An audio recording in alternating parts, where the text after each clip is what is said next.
USA Today. Hey, Dusty. Three guys that were on your Florida Atlantic team are playing in the Sweet 16 on various teams. First of all, I'm curious what that says about sort of the enduring nature of that run for you, and also with the talk that, hey, is Cinderella dead? You being only a couple years removed from that, are you buying into that NIL, the portal, has killed the Cinderella run? Well, I've really enjoyed watching our entire team that separated. When you see the number of guys, and we knew it in practice, our backups were really, really good. And then obviously Elijah and Nelly and Vlad, they're such competitors that impact winning and make those around them better. So just them being in new situations it's been fun to watch, and we all stay in really close contact. We're in group chats. We follow each other closely, so it's been a lot of fun. The second part, I don't think Cinderella's dead. I think she's probably not going to be as making visits as frequently as she did before. I look at it like this. We lost a few players at FAU early on, and one left before we thought he was an all-league player. And we're obviously disappointed. Everyone's upset. And my response was always, hey, we get paid to coach basketball, to do the best we can. If they decide to leave, then we got to support them. Now, what we have to do a better job of is making sure we keep these guys long enough to be all-conference. And then if they leave, then that's just part of it. But we can't lose them before they're going to be all-conference or all-conference level players. So, I think it's just going to be a group that kind of emerges out of nowhere. And even in our case, we'd had the year before, we were really good, but we'd had injuries. We lost games we shouldn't have lost. And so that kept our guys probably from being recruited as aggressively because we just weren't on the same stage. So a lot went into that, a lot of layers to it. But I don't think Cinderella's dead, especially when we see how good of basketball is being played at Division II level, especially when you look at, Josh Schertz is a close friend, Ben McCollum's a good friend, Jim Crutchfield down at Nova. Those guys move up and they're good basketball players. So I think it's just going to look different. Third row here on the left on the aisle. Coach Chris Ballas at the Wolverine on three. The way they use Broome offensively, Auburn, can you just talk about how unique it is and how you have to be prepared defensively without giving away state secrets? Yeah, I think we're all aware at how lethal he is on the block and getting to where he wants to get to and drawing fouls. And he's added a three-point shot, and then he's a very good passer, and he kind of quarterbacks their offense. So he's a challenge on a number of levels. We actually recruited Janai aggressively at FAU, and there were four big guys in the same year in South Florida, and at that time we couldn't oversign, and Giancarlo Rosado committed before Broome. We begged him to wait until the spring. He wanted to go ahead and get it over with, so he committed to Morehead State. So I can't imagine if he was on our FAU teams as well. But he's a good basketball player. He's always been a guy that just produced. He's been effective even before anyone knew who he was. He was getting double-doubles every night against high-level players. So we just got to make everything tough. We got to challenge his catches. We got to push him off a step or two. Just make life difficult for him. We've got two on the back row on the left. Let's go first in the middle of the back row. Yeah, Dusty, Bob Wadowski, Detroit News. Last time you lost a game, obviously an infamous game or famous game, whatever, against Michigan State, but you said after there that you have to get to that level of toughness and culture and everything else. You haven't lost since then. What changed so quickly after that? Renewed commitment by our players to look ourselves in the mirror and realize we have to do this, this, and this to be better. And credit the staff. They challenged our guys in practice, and our players responded. We changed and granted, we had 5 games in 14 days, so we really weren't practicing. We were getting a little bit loose. We were getting away from what made us us, but we just felt like we kind of just got to get through this stretch. So we felt like once that happened, we had a week to practice. We had a week to kind of regroup, refocus. And when you have good players they care about each other, they want to do better, usually if you just point them in the right direction, they go with it, and they embraced the physical toughness. The things we worked on in practice, they embraced it, and therefore they made a jump. And then, I think just the rest also helped, just not having so many games. On the aisle on the back row. Clayton Sayfie with the Wolverine. Coach, you talked about maybe you guys focused a little bit too much on the regular season title back then, but now underseeded, the edge that you talked about coming into last week. Do you feel like this team plays a little bit better with that chip on its shoulder as an underdog? Probably. When you look at where we all came from, none of us were in the McDonald's game. None of us were in the up-and-coming coaches list. And so, yeah, probably that's probably just who we are. We have a chip on our shoulder, and maybe because of our positioning where we were, maybe we lost that chip. I don't know. It's obviously resulting, but anytime we don't win a championship, I'm going to look back and think I should have did this different. I maybe made the same decisions along the way. But nonetheless, yeah, I think we have a group that embraces that chip on our shoulder and that underdog role. Far right on the back row. Brennan Quinn from The Athletic. Dusty, can you recount your first time seeing Danny on film?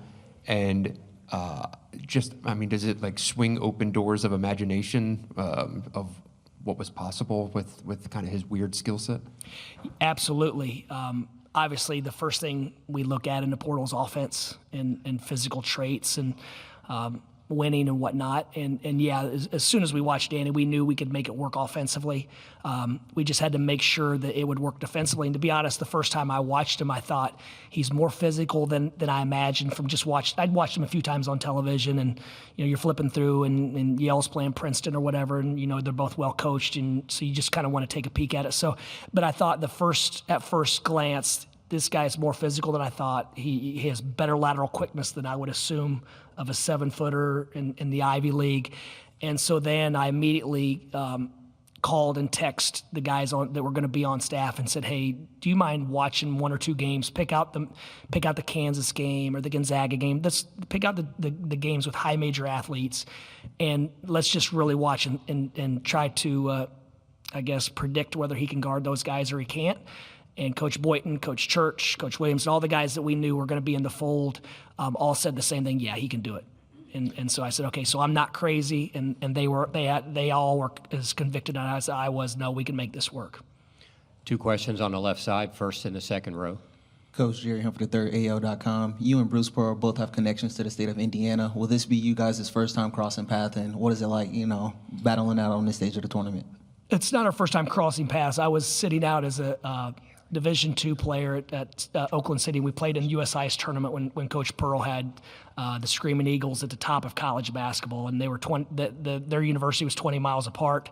Actually, in that tournament, if I remember correctly, it was Central Oklahoma State, who had Eddie Robinson played there, an NBA player. There were some really, really good teams, and then there was us.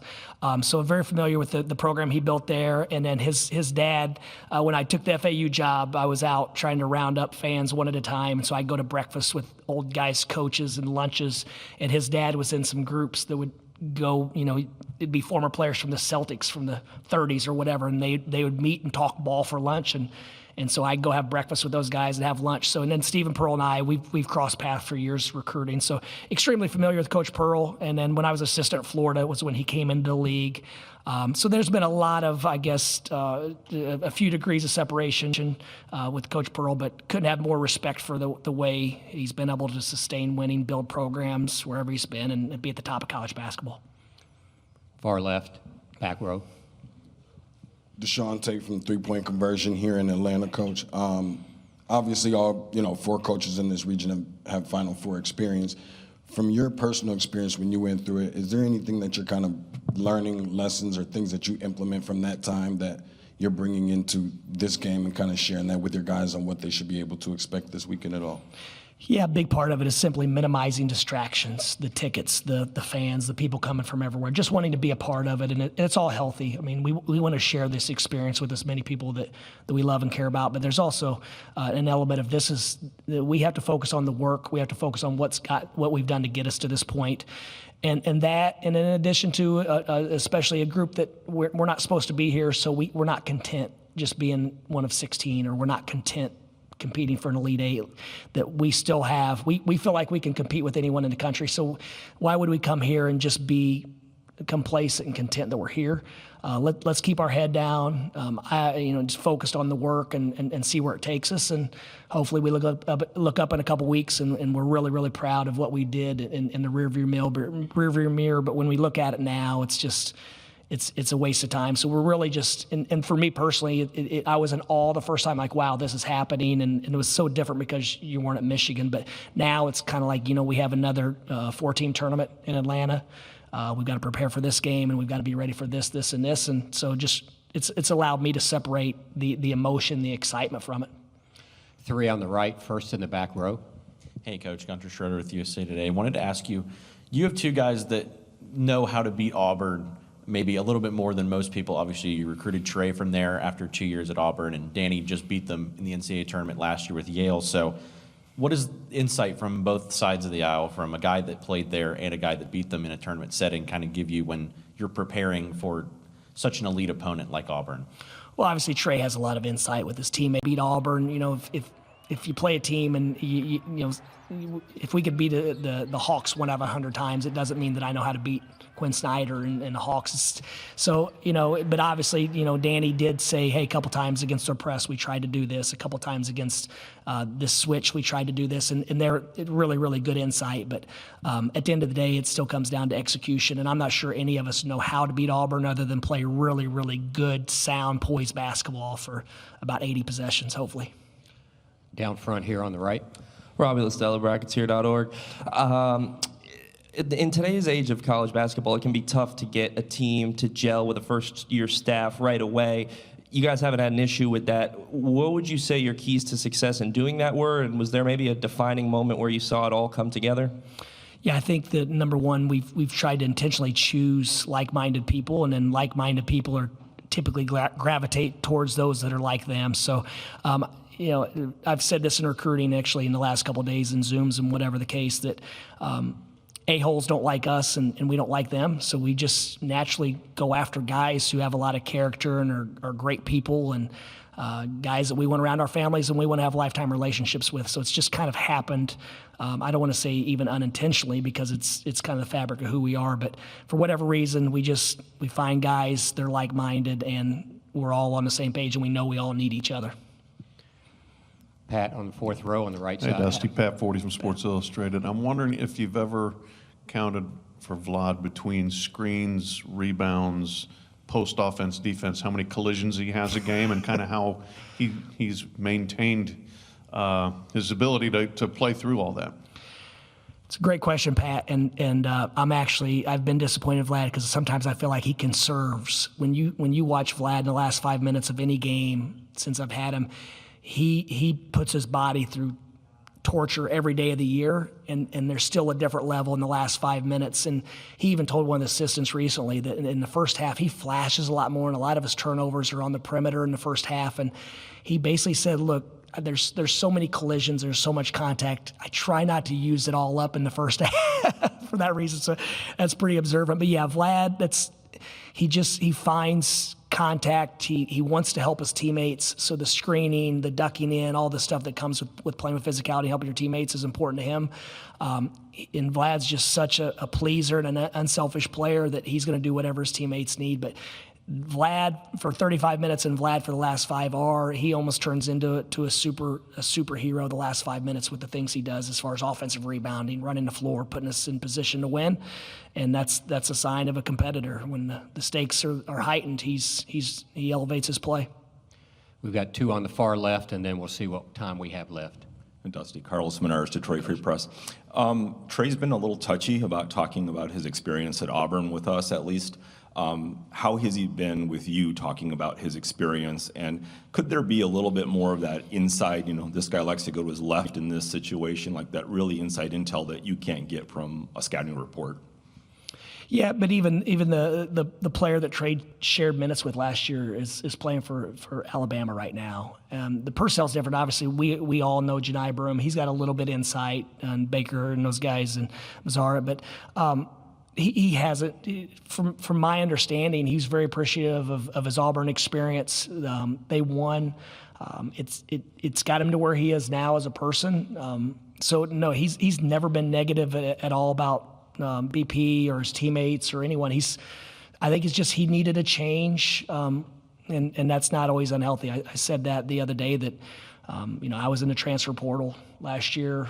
A lot of these players are in transfer portal. Sometimes change is healthy at different stages of your life, and he just needed a fresh start, and he's found a place where he's been embraced, and he's had a bigger role, and he's certainly produced for us and made big shots and continued to grow. He's getting better day by day, week by week.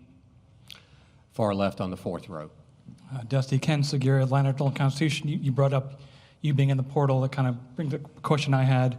I think there are people that begrudge athletes for chasing bigger opportunities and more money. I'm curious, what would you say to those critics who don't like the system as it is? I think every situation is different. Literally, every single situation is different. Sometimes there might be I know what players make in Finland. I know what players make in Cyprus. I've coached them. They've went there. So there's different situations for everyone. If you're a legit pro prospect, in my opinion, you should go to wherever you think puts you in position to make what the Hawks players make. And so then there are other players where this might be the end of the road. They have, we had a really, really good player at FAU that had another year. He graduated. He didn't want a master's, and we talked about it, and we didn't think there was a whole lot of cartilage left in his knees, and it was probably time for him to go make money back home. And he's having a heck of a career. And if it was today, it would be, hey, you might want to go try to capitalize on and make as much money next year as you possibly can, because I was a young coach that struggled to have a down payment on a house. I was a young coach that if your car broke down, it might set you back a little bit. So every situation's different. Different backgrounds. What's your objective when it comes to education? Is education really important to you, or is basketball?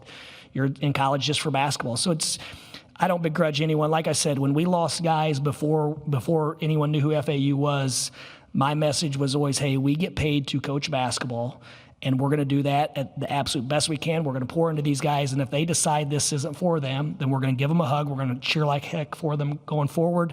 Is it going to sting? Yes, because we want to win. We want to win every single night. But I'm also realistic to everyone has a different background and their situation, and it looks a lot different than everyone else's. So. Last question on the back row on the left. Bob Wadowski, Detroit News. I'm interested in what else has changed during this hot streak for you guys. Turnovers, LJ Kaysen has had more of a role. If you had to pinpoint a few things that have sparked your guys from kind of a down point late in the year, what would it be? Obviously, the turnovers, we've been much more consistent, not turning the ball over. I think our guards have done a better job, and I don't know the numbers and data, but my eyes tell me our guards have done a better job of defensive rebounding, which has helped our transition offense. We just look like a much more connected group. I know really since the Michigan State game that you're referring to, since then, when I just sit down and look on the court, I feel like it's a group that's just came together and they're trying to win. There's no there's no situations where he's trying to get this shot or he's trying to score or he's trying to do this or he's trying to do things he's not very good at. It just, when I watch us, it's five guys out doing whatever they can to in their function to help the team win. And so that's it. And I think every team has a stretch like that where everyone's consumed with one thing, winning. Sometimes it's early, sometimes it's late, and sometimes it's fleeting. But it's really nothing more than that right now. I look at it and I see our guys doing what they do really, really well, organically, and just trying to make it work. Thank you, Coach. Thank you, guys. Jerry Humphrey III, AL.com. Trey, matching up against your old team, has this been a game that's been circled on your calendar since the transfer? I wouldn't say it was circled.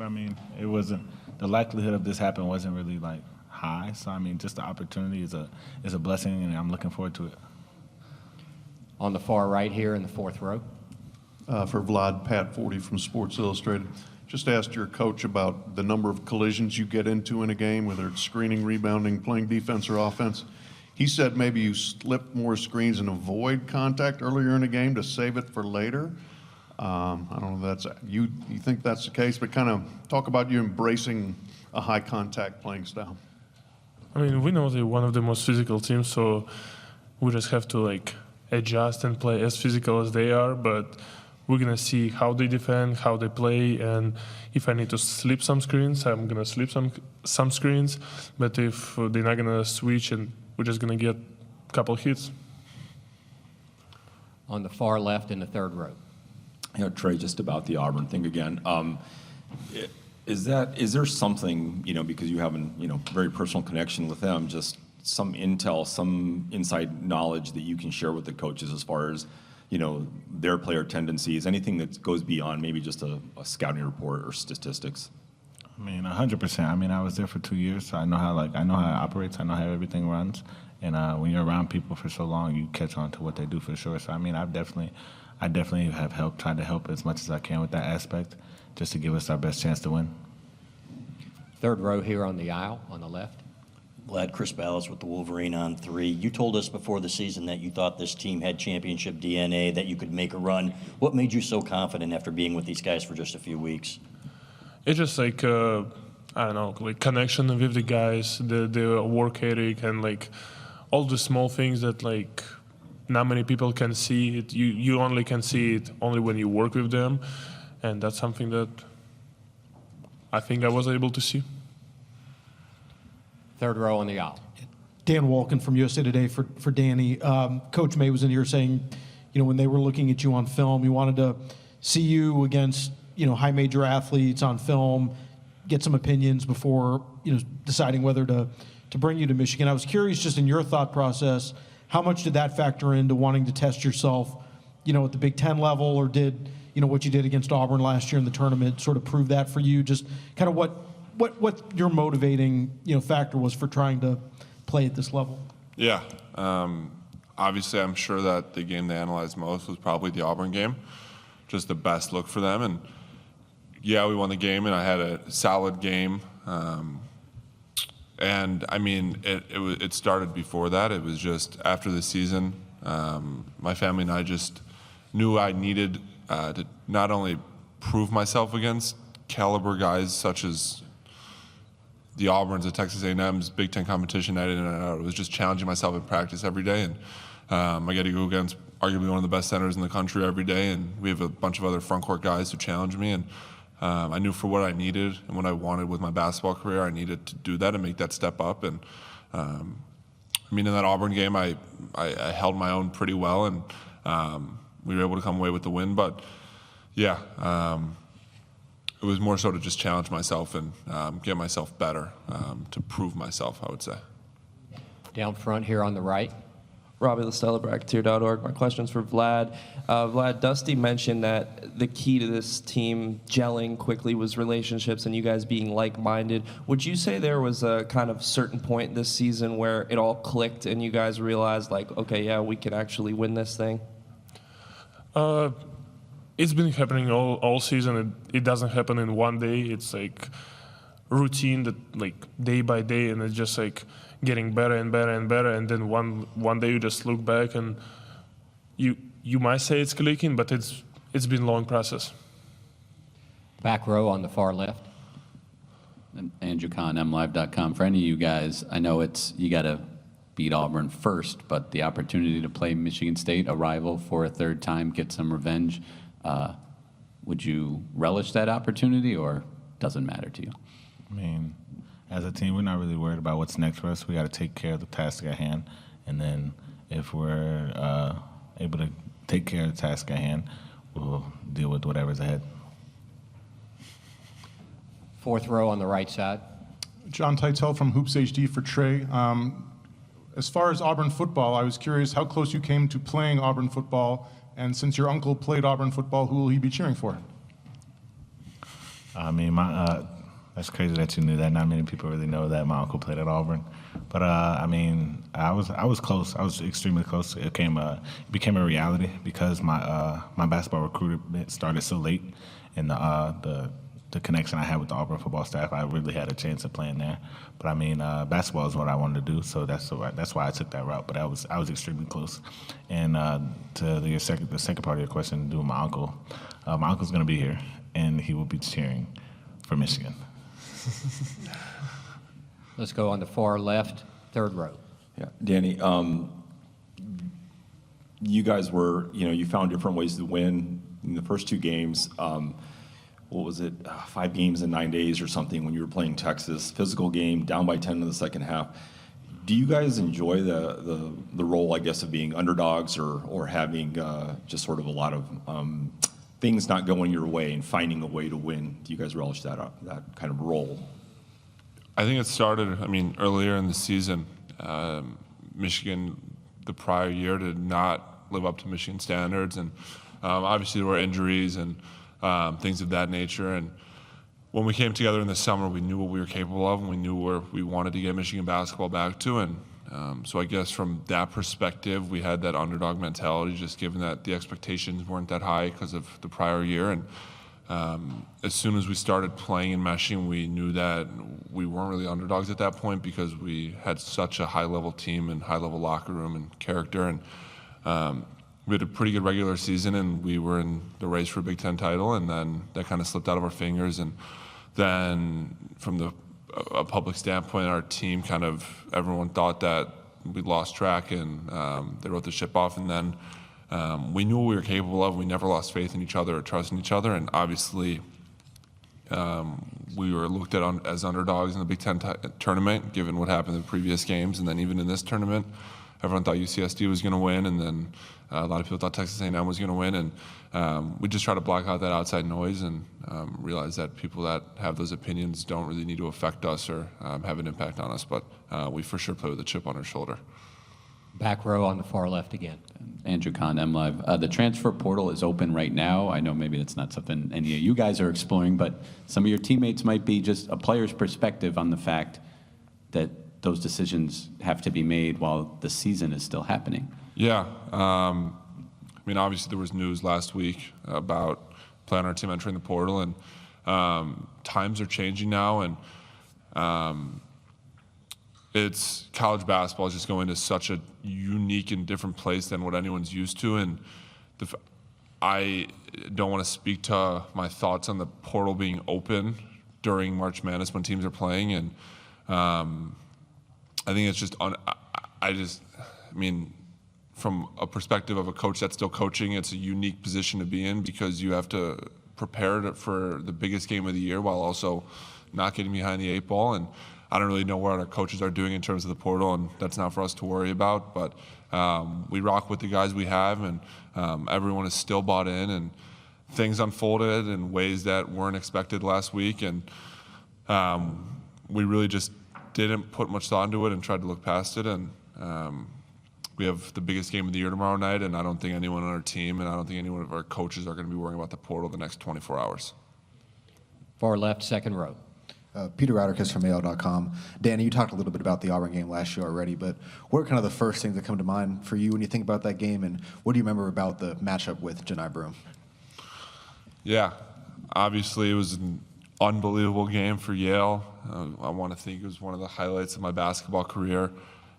Up and down game, and we had a clear underdog mentality that game, and but we knew how good we were and we knew we were capable of, and I think that's the same mentality this year, although albeit not as big of an underdog type of mentality. But yeah, and then from a matchup perspective, they started Janai at the 5 and Cardwell came off the bench, and so that was my matchup, and I thought I held my own, but I know that a year later I'm a far different player than I was last year, and now they obviously start Janai and Dylan, and arguably one of the best front courts in the country, and I like to think that our front court room is one of the best front courts in the country as well, and I know that we're all really excited for the opportunity, and it's not often that you get two elite front courts going at it this late in the season, and for myself, Vlad, Will, we're all very excited.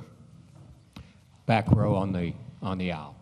Hey guys, Gunter Schroeder with USA Today. Wanted to ask Danny and Trey, you guys matched up just last year in the NCAA tournament in that first round game. Obviously, Danny might have a bit more of fond memories than Trey in that one, but wanted to ask about, was there anything in particular you guys noticed about, playing each other for the first time, and what do you think each guy will bring to the table now that you're both on the same side trying to beat Auburn? I was actually thinking about this last night. I never tell Trey this, but we were watching film as a team before the tournament, and we were watching film from the SEC tournament, and there wasn't a huge, because Trey came off the bench, and there wasn't that big of an emphasis placed on Trey, but when we saw the highlights, we all were like looking around and being like, I don't want to use bad words, but it was like, oh crap, like this kid can go. And I was actually thinking about this last night because I forgot which game it was in the SEC tournament, but I think he had 19 points or something, and he looked like a stud. And so from the moment that Michigan was telling me that they were recruiting him in the portal, when I kind of had an idea as to where I was going, and I knew it was a kid I wanted to play with, and you guys have kind of gotten a glimpse of that these last few weeks as to just the high-level player he is. But so yeah, that's what I'll say about that. Last question on the right, fourth row. John Titel from Hoops HD for Vlad. Back in the day, you played at the U18 European Championship with great guys like Victor and against great players like Franz and Santa and Augustus and Musa. I was curious how that experience helps you for something like this, where you have to play great players the whole way, and/or how it compares to the NCAA tournament. I mean, it's pretty similar in environment when you play a tournament, and when it's one game, if you win, you play next. If you don't win, you obviously go home. But we've been playing against great players all year long, so it's not something that we haven't seen before. Very good. Thank you, fellas. Thank you. Thanks, guys.